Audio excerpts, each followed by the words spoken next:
Hello friends, welcome back to Apex Study English Tech Gyan. मैं मेहराब शेख, आपका दोस्त, आपका होस्ट। दोस्तों, आज मैं जो वीडियो आपके लिए लेकर आया हूँ वो भी फिल इन द ब्लैंक्स का ही है। जो मैंने पिछला वीडियो अपलोड किया था वो भी फिल इन द ब्लैंक्स का था। समझिए कि उसी का ये सेकेंड पार्ट है।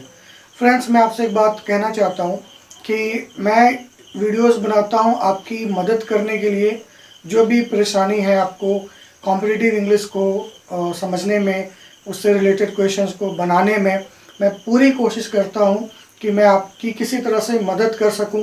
इसी प्रयास में मैं इस तरह की वीडियोस बनाता हूं। तो मेरे इस चैनल पर आपको कॉम्पिटिटिव इंग्लिश से रिलेटेड वीडियोस मिलते हैं और आगे भी मिलते ही रहेंगे। ठीक है, तो अगर आपकी कोई प्रॉब्लम है, अगर किसी तरह से आपको चीज़ें समझ में नहीं आती है तो आप प्लीज़ कमेंट बॉक्स में ज़रूर बताएं ताकि मैं आपकी मदद कर सकता हूं। ठीक है, उम्मीद है कि आप मेरी बात समझ गए होंगे। तो वीडियो को शुरू करें इससे पहले अगर आप मेरी थोड़ी सी मदद कर दें, मीन्स कि आप चैनल को सब्सक्राइब कर लें, इसको ज़्यादा से ज़्यादा शेयर करें और लाइक भी करें और आपकी अपनी प्रॉब्लम कमेंट बॉक्स में ज़रूर बता दें। तो आइए वीडियो को शुरू करते हैं। लास्ट क्लास में हमने बनाया था 5 question fill in the blanks का, जिसमें 1, 2, 3 था। इस बार हमने 6, 7, 8 लिखा है और आज भी हम लोग 5 क्वेश्चन ही करने वाले हैं। ओके, यहाँ आपने देखा हेडिंग पिछली बार की तरफ फिल इन द ब्लैंक्स लिखा हुआ है, लेकिन बगल में क्लोज टेस्ट भी मैं इसलिए लिख रहा हूँ। पिछले वीडियो में भी मैंने क्लोज टेस्ट लिखा था। पिछले वीडियो का लिंक आपको इस वीडियो में मिल जाएगा, आप वो 5 क्वेश्चन भी देख सकते हैं। मैं क्लोज टेस्ट इसलिए लिख रहा हूँ ताकि आपके दिमाग में ये बात बैठ जाए कि जिसका फिल इन द ब्लैंक्स बनता है उसी का क्लोज टेस्ट भी बनेगा। मैं फिर से कह रहा हूँ, जिनका फिल इन द ब्लैंक्स बन जाता है, फिल इन द ब्लैंक्स बना लेते हैं, चाहे वो डबल फिलर हो या सिंगल हो, उन्हीं का क्लोज टेस्ट बनता है। तो मेरी ये कोशिश है कि मैं आपको ये समझा सकूं कि फिल इन द ब्लैंक्स को हम कैसे बनाते हैं। खासकर वोकैबुलरी वाले, ग्रामर वाले तो एनी हाउ आप बना ही लेते हैं रूल्स वगैरह का यूज़ करके, बट वोकैब वाले में कॉमन सेंस की ज़रूरत होती है और थोड़ा सेंटेंस के सेंस को समझने की ज़रूरत होती है। ठीक है, तो फिल इन द ब्लैंक्स पर अगर आपने अच्छा खासा प्रैक्टिस कर लिया है तभी आप क्लोज टेस्ट बनाएं, क्योंकि जब तक आप छोटी नदी में नहीं तैरना सीखेंगे तब तक आप बड़ी नदियों में अच्छा तैराक कैसे अपने आप को साबित कर पाएंगे। इसलिए पहले फिल इन द ब्लैंक्स पे काम कीजिए, जोरदार प्रैक्टिस कीजिए। जो भी परेशानी होगी कमेंट करके बताइए, अगर मैं आपकी मदद कर सकूँ तो इसमें मुझे बड़ी खुशी होगी। ठीक है दोस्तों, तो शुरू करते हैं। सेंटेंस है, continuous unemployment has induced in the people a kind of, फिर यहाँ पे आपका ब्लैंक है, विच इज मोस्ट डिप्रेसिंग। मैं चाहता हूं कि आप एक बार क्वेश्चंस का स्क्रीनशॉट ले लें। चलिए, उम्मीद है कि आपने स्क्रीनशॉट ले लिया होगा और आप अपने स्तर पे पहले बनाने का भी प्रयास करेंगे। लास्ट वीडियो में मैंने बताया था कि क्वेश्चन का आंसर कभी भी ऑप्शन में नहीं होता है, आंसर हमेशा होता है सेंटेंस में। उसी से आपको छांटना होता है या जानना होता है कि एक्चुअल आंसर क्या है, और जब आंसर आपके दिमाग में आ जाता है तब आप यहाँ से चूज कर सकते हो। ठीक है, तो ऑप्शन देने का मतलब ये होता है कि आपकी राह थोड़ी आसान हो जाती है। एक साइकोलॉजिकल चीज़ है कि आप अगर कोई डाउट है कि अगर ये नहीं हो सकता है, जो मैं सोच रहा हूँ ये नहीं होगा, तो अदर में से आप क्या करते हैं, कंपेयर कर देते हैं। इस कंपैरिजन में क्या होता है कि आपको आपका सोचा हुआ बेस्ट मिल जाता है, क्योंकि बाकी लगता है ये तो होगा नहीं, यानी मैं जो सोच रहा हूँ वही बेस्ट है। तो आपके आंसर को सटीक करने के लिए ऑप्शंस दिया जाता है। अभी देखिए, इस बात को मैं फिर से प्रूफ करूंगा। तो आपने सेंटेंस को पढ़ लिया, क्या कह रहा है कि लगातार बेरोजगारी। मैंने आपको सिखाया था कि व्हाट से सवाल कीजिएगा जहाँ खाली स्थान होगा, यानी हमको यहाँ क्या लेना है उसी से रिलेटेड सवाल होगा। लगातार बेरोजगारी इंड्यूस्ड किया है, यानी लोगों को इस तरह से प्रभावित किया है या मजबूर किया है। इंड्यूस्ड इन द पीपल, या लोगों में कुछ डर या कोई चीज़ बैठा दिया है, उसके अंदर डाल दिया है। अ काइंड ऑफ, लगातार बेरोजगारी इंड्यूस्ड किया है, डाल दिया है लोगों में एक प्रकार का क्या, तो बेरोजगारी एक प्रकार का लोगों के अंदर क्या डाल देता है। और आगे में है विच इज़ मोस्ट डिप्रेसिंग, जो कि बहुत ही डिप्रेसिंग है, बहुत ही हताशाजनक है या निराशाजनक है। ठीक है, तो सेंस क्या है कि बेरोजगारी, लगातार बेरोजगारी की जो अवस्था होती है वो लोगों में किस चीज़ को डाल देती है जो बहुत ही डिप्रेसिंग होती है। अब हम इस चीज़ को अपने दिमाग में पहले सोचेंगे कि ऐसे सिचुएशन में कौन सा वर्ड सटीक होगा। जो हमारे ऑप्शंस हैं, सोचने को तो आप लाखों वर्ड सोच सकते हैं, लेकिन हमारा दायरा है कि हमें इसके बीच में से ही सोचना है। इसलिए भी ऑप्शन दिया जाता है कि आप भटके नहीं, बहुत सारे वर्ड आपके दिमाग में ना आए, केवल उतना ही आए जितने कि ऑप्शंस में है। तो लेजीनेस यानी कि आलस, इंकरेजमेंट मतलब उत्साह, सेटिस्फैक्शन संतुष्टि, एंगर गुस्सा, रेजिस्टेंस यानी विरोध या अवरोध। तो भाई लगातार बेरोजगारी लोगों के मन में क्या डाल देता है। अब आप कहेंगे गुस्सा डाल देता है, हो सकता है कि हो। आप कहेंगे रेजिस्टेंस भी डाल सकता है, हो सकता है हो। देखिए सेंटेंस जब भी आप फिल इन द ब्लैंक्स बनाते हैं या क्लोज टेस्ट बनाते हैं, तो क्लोज टेस्ट का आपने मेरा अगर वीडियो नहीं देखा तो आप देख लीजिएगा, 1-2 वीडियो मैंने उसमें बनाए हैं। सेंटेंस का या पूरे पैराग्राफ का आपको सेंस या उसका टोन समझना होता है। टोन मतलब या तो वो पॉजिटिव बात कर रहा होगा, अगर एक सिंगल सेंटेंस है तो, या पूरा पैराग्राफ है तो या तो वो पॉजिटिव होगा या फिर नेगेटिव होगा, ठीक है। तो अगर सेंटेंस नेगेटिव है, जैसे यहाँ बात हो रही है अनएम्प्लॉयमेंट की, यहाँ बात हो रही है डिप्रेशन या डिप्रेशन की, मतलब कि सेंटेंस का टोन क्या जा रहा है, नेगेटिव जा रहा है। तो नेगेटिव टोन वाले सेंटेंस में पॉजिटिव वाले वर्ड कभी नहीं हो सकते। तो सेटिस्फैक्शन संतुष्टि ये पॉजिटिव है, पहले हम एलिमिनेट कर देंगे, ये रूल आउट हो जाएगा। एनकरेज करना ये भी पॉजिटिव है, ये भी रूल आउट हो जाएगा, ठीक है। सेंस चूंकि नेगेटिव है तो उसमें हम पॉजिटिव वर्ड ले ही नहीं सकते।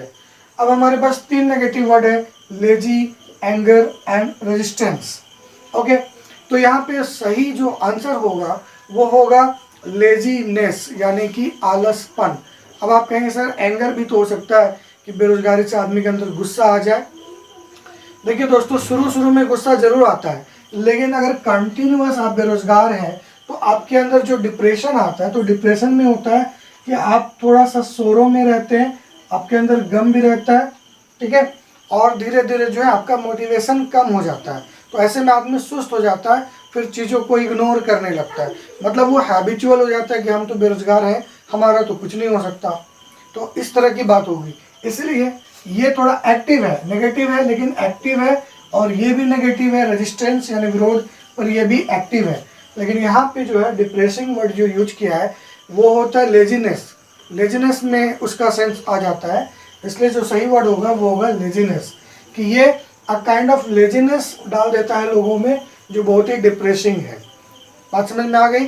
तो जो मैं बातें समझा रहा हूँ उस पर फोकस कीजिएगा, तो उम्मीद है कि आपका फिल इन द ब्लैंक्स और बाद में क्लोज टेस्ट भी बनने लगेगा। ओके, आगे आते हैं। The writer like a spider dash a web, the creatures caught in the web have no substance no reality. दोस्तों इस सेंटेंस में क्या कह रहा है कि राइटर एक स्पाइडर की तरह डैश अ वेब। दोस्तों ये मुझे लगता है कि आपने समझ लिया होगा कि क्या होगा, क्योंकि आगे पढ़ने की ज़रूरत नहीं है, यहीं तक में आपका पूरा सेंटेंस का सेंस क्लियर हो जा रहा है कि एक राइटर क्या करता है स्पाइडर की तरह। तो यहाँ पे देखिए खालिस्तान के पहले स्पाइडर है, खालिस्तान के आगे वेब है, तो हम यहाँ सवाल करेंगे कि स्पाइडर वेब को क्या करता है। जैसा कि मैंने बार बार कहा, क्या पूछिए, खालिस्तान के पहले वाले वर्ड के बारे में पूछिए क्या, या उसके बाद वाले वर्ड के बारे में पूछिए क्या। तो स्पाइडर वेब को क्या करता है। लगभग सभी को पता है कि एक स्पाइडर जाल बुनता है। तो जाल बुनना का अंग्रेजी क्या होता है, एक बार में आंसर हो जाएगा स्पिन। स्पिन होता है जाल बुनना, ठीक है। स्पाइडर वेब को पकड़ता नहीं है, स्पाइडर लिखता नहीं है, कंपाइल यानी इकट्ठा करना, जाल इकट्ठा नहीं करता, और फाइंड नहीं करता। तो एग्जैक्ट हो गया कि स्पाइडर राइटर जो है बिल्कुल एक स्पाइडर की तरह, जैसे स्पाइडर बुनता है वैसे राइटर क्या करता है, क्रीचर्स को वहाँ पे क्रिएट करता है अपने मन से, बट वो रियल में नहीं होता, उसका कोई रियलिटी नहीं होती। नेक्स्ट है एवरीवन शुड बी डैश, कहता है हर किसी को होना चाहिए। सवाल करेंगे क्या होना चाहिए, हर किसी को क्या होना चाहिए। तो खालिस्तान के पहले हमने एक चीज़ समझा कि कुछ ऐसी बात कह रहा है जो लोगों में होना चाहिए, तो हमने पूछा कि क्या होना चाहिए। तो आगे का जो सेंटेंस होगा उसको पढ़ेंगे तो हमें एक आधार मिलेगा। उस आधार के ऊपर अगर हम सोचेंगे तो शायद हम सही ऑप्शन तक पहुंच पाएंगे। तो एवरीवन शुड बी, हर किसी को होना चाहिए। हमने पूछा क्या होना चाहिए, अब आधार क्या है, his rights as well as duties, यानी कि उसको अपने अधिकार और अपने कर्तव्यों का कुछ होना चाहिए। तो अपने लोगों को अपने अधिकार और कर्तव्यों का क्या होना चाहिए। हम जानते हैं, एक वर्ड आ रहा होगा दिमाग में कि लोगों को अधिकार और अपने कर्तव्यों का ज्ञान होना चाहिए। ठीक है, तो उम्मीद है कि आंसर यही होगा। यहाँ बहुत सारे वर्ड आए, conscious, conspicuous, consensus and consensus and then constitution. तो यहाँ पे देखिए जो चीज़ है वो स्पष्ट है कि वर्ड कॉन्सस होगा। कॉन्सस का मतलब होता है आप किसी चीज़ के बारे में सजग हो, you are conscious mind person, मतलब आपको पता है कि मेरा राइट क्या है, मेरी ड्यूटी क्या है। ठीक है, तो यहाँ पे सही वर्ड हमारा कॉन्सस आता है। कॉन्स्पिकस का क्या मतलब होता है, इसका मतलब होता है which is very clear to your mind और योर आई, मतलब जो स्पष्ट है, जो दिख रहा है। तो हर किसी को कॉन्स्पिकस नहीं होना चाहिए। कॉन्स्पिकस किसी भी ऐसी चीज़ के लिए होगा जो लोगों के लिए स्पष्ट हो। ठीक है, पर यहाँ लोगों के लिए स्पष्ट की बात नहीं है, बल्कि वो कह रहा है कि लोगों को पता हो उनके अधिकार क्या है, उनके फंडामेंटल राइट्स क्या हैं, ड्यूटीज़ क्या है। कॉन्साइंसेस का मतलब होता है कर्तव्यनिष्ठ, जो ये जानता हो कि उसका कर्तव्य क्या है। ठीक है, तो यहाँ भी वही कह रहा है। तो बात ये है कि उसको जानना होगा और जानने के लिए वर्ड आएगा कॉन्सस होना। ठीक है, और कॉन्सेंसस ये क्या होता है, ये होता है जनगणना नहीं, इसको एनोनिमिटी कहते हैं, मतलब एक मत होना। ठीक है, और कॉन्स्टिट्यूशन आपका संविधान होता है। अब एक चीज़ मैं आपको ये भी बताना चाहूँगा कि इस खाली स्थान के जगह पे एक एडजेक्टिव की रिक्वायरमेंट है, क्योंकि जब आपको कहता है कि आपको ये होना चाहिए, दैट मीन्स कि कुछ होने की बात हो रही है, यानी आपके अंदर कोई गुण की बात हो रही है। और यहाँ पे हमें नाउन चाहिए, ये वर्ड यहाँ पे एडजेक्टिव चाहिए। ये वर्ड आपका जो है वो नाउन है और ये भी नाउन है।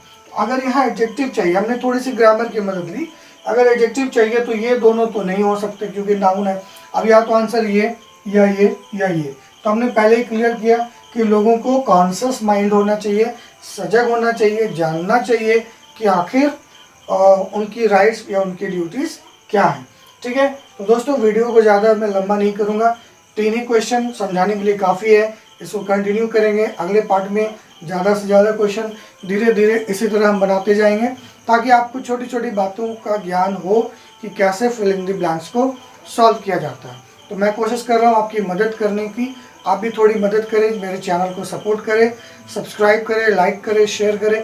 और अब तक अगर आपने मेरे गिव अवे में पार्टिसिपेट नहीं किया है तो गिव अवे वीडियो देख लीजिएगा, उसका भी लिंक डिस्क्रिप्शन में दे दिया जाएगा। ठीक है दोस्तों, तो मिलते हैं नेक्स्ट वीडियो में, अपना ख्याल रखिएगा। Thank you, good bye.